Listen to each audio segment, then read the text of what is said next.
In this video, I share my best tips for dealing with one of the most annoying parts of cooking, splatter. Oil, sauces, and other liquids splattering is not only a pain to clean, but it's also a safety risk. So if your cooktop looks like this after cooking, but you want it to look like this, keep watching.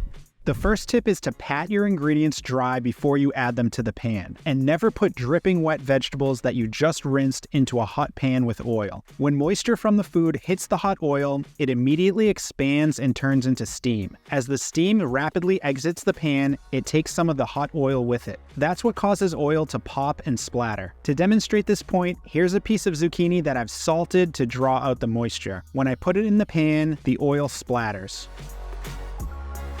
Here's another piece that I also salted, but this time I patted it dry. As you can see, there's almost no splattering.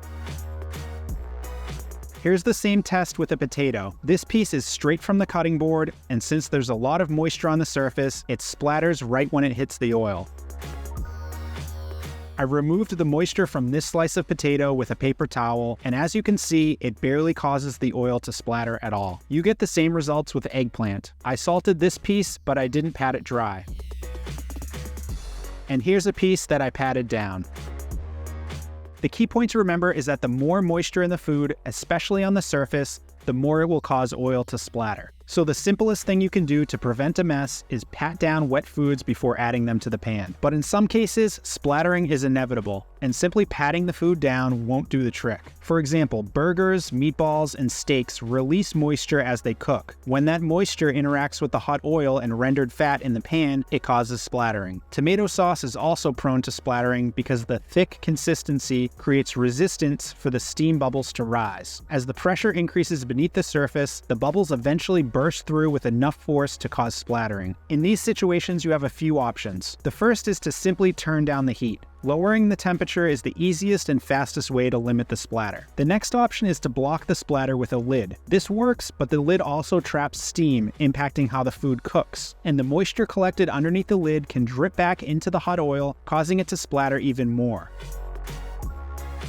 A better option is to use a splatter screen, which is a circular mesh screen with a handle that you rest right on top of the pan. The screen blocks most of the splatter while allowing steam to escape. Splatter screens are cheap, simple to use, and effective. The one downside is you need to remove it to access the food, so some oil can still end up on the cooktop. Another option that solves that problem is a silicone splatter guard. There are several of these on the market, but the one I like is called the Splatter Dome. The key advantage of this product is that you can access the food while still blocking the splatter, something you can't do with a splatter screen or a regular lid. The Splatter Dome comes in two sizes. The bottom of the large version fits most 12-inch pans, and if you flip it over, it fits 10-inch pans. The smaller version fits most 10-inch and 8-inch pans. It has two small side handles to place it on the pan and remove it safely. And there's a groove that holds it in place so it won't slide off the pan. However, you need to be careful if the pan has flared rims because those don't fit into the groove as well as straight rims. The height is adjustable, so for eggs or foods that don't splatter much, you can keep the walls low and have better access. For bacon, burgers, and other foods that cause a lot of splatter, just raise the walls up. It's dishwasher safe and easier to hand wash than a splatter screen. It also folds all the way down so you can easily store it. To show you how well this works, I have a hot pan greased with oil. I'm going to put a burger in and let it cook.